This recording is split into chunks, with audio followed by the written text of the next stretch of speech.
Assalamualaikum warahmatullahi wabarakatuh. Meriah-meriah banget ya baju mereka. Sunyini kisikan jawab penimpai pun jawaban dia pun ya. Yo. Tabi pun nabi tabi sikin dua jiganta terhadap disaya kami sikam harganya kita penyimpai pun yang terhormat Dewan Juri Panitia beserta seluruh hadirin yang berbahagia. Izinkan saya, Nova Resalianda, asal sekolah SMA Negeri 1 Kalianda, membawakan sebuah kisah sejarah yang penuh cinta, perjuangan, dan kepedihan. Inilah kisah tenggelamnya Pulau Sebesi. Pada zaman dahulu, di wilayah Selat Sunda, hiduplah seorang gadis desa bernama Malahayati. Ia tinggal di sebuah pulau subur bernama Pulau Sebesi. Terletak di antara Pulau Sebuku dan gugusan Gunung Krakatau. Malahayati bukan gadis biasa. Parasnya secantik rembulan, tutur katanya lemah lembut, dan hatinya penuh kasih sayang. Ia sering mengajar anak-anak desa membaca dan menulis, meski hanya beralaskan tikar dan papan kayu. Kebaikannya itulah yang membuat seorang bangsawan terpikat, Pangeran Singabrama, pemilik sah Pulau Sebesi, sekaligus keturunan Pangeran Cecobayan dari Kesultanan Banten. Pertemuan mereka terjadi di sebuah kebun lada saat pangeran menyamar sebagai rakyat biasa. Sejak itu, cinta pun tumbuh di antara mereka. Meski berbeda kasta, keduanya menikah secara diam-diam di sebuah surau kecil di tengah kebun pala. Namun, kehidupan tak selalu berjalan damai. Suatu malam, wajah Pangeran Singabrata tampak muram. Malahayati, aku baru saja bertemu utusan dari Teluk Betung. Mereka ingin menanam lada dan rempah-rempah di tanah kita. Itu kabar baik, bukan? Tanya Malahayati. Tidak, aku mencium niat jahat di balik tawaran itu. Mereka ingin menguasai Pulau Sebesi secara perlahan. Jangan biarkan tanda warisan leluhur kita dijajah. Jika bukan engkau yang mempertahankannya, siapa lagi? Kata Malahayati dengan tegas. Atas dorongan Malahayati, Pangeran Singabrata pun mengajukan protes resmi pada pemerintah Hindia Belanda pada tahun 1848. Pemeriksaan dilakukan dan terbukti Pulau Sebesi memang miliknya yang sah. Namun Belanda tidak tinggal diam. Mereka menekan, memata-matai, bahkan menyebar fitnah. Pangeran Singabrata pun bersekutu dengan Raden Intan II dan memimpin perlawanan rakyat Lampung Selatan.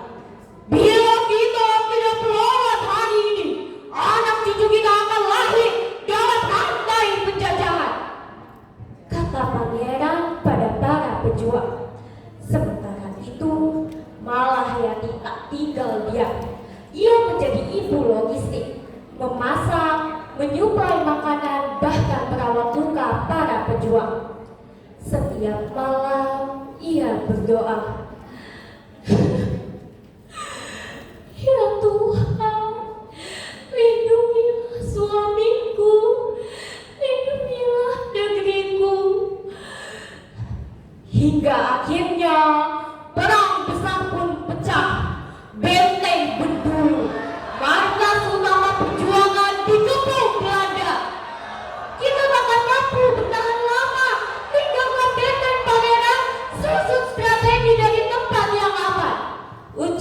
Malahayati. Tapi aku tak lari dari peperangan.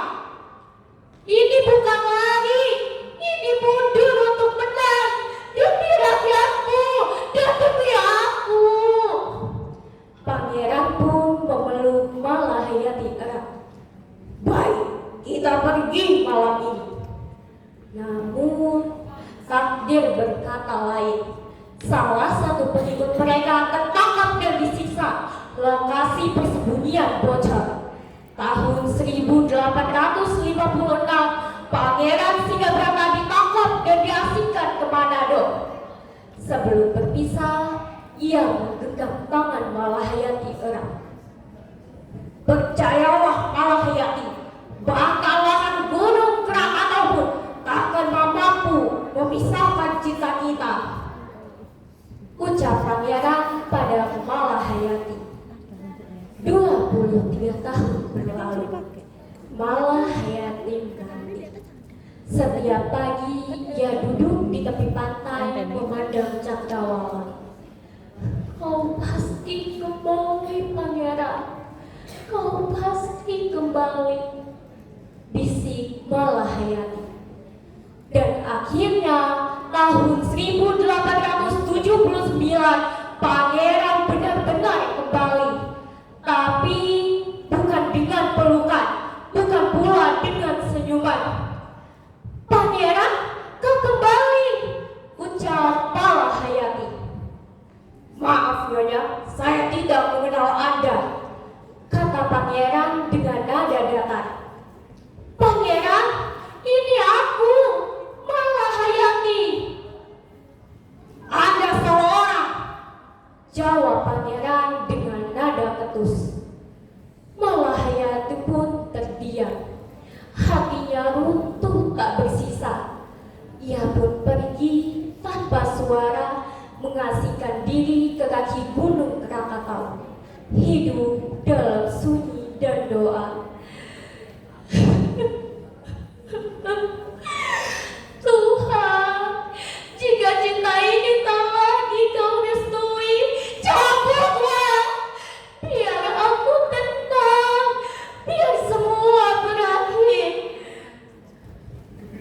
4 tahun kemudian, tahun 1883, gunung Krakatau meletus dengan dahsyat. Langit menghitam, awan panas, hujan batu, dan gelombang tsunami menyapu seluruh pesisir. Pulau sebesi hilang di telan lautan.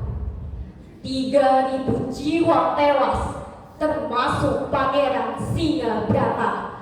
Rumah, pohon, hewan, manusia, semuanya musnah. Hadirin yang saya hormati, kisah ini bukan sekedar tentang cinta dua insan. Ini adalah kisah tentang kesabaran, keberanian, dan kesetiaan. Tentang seorang perempuan yang rela kehilangan segalanya demi negeri.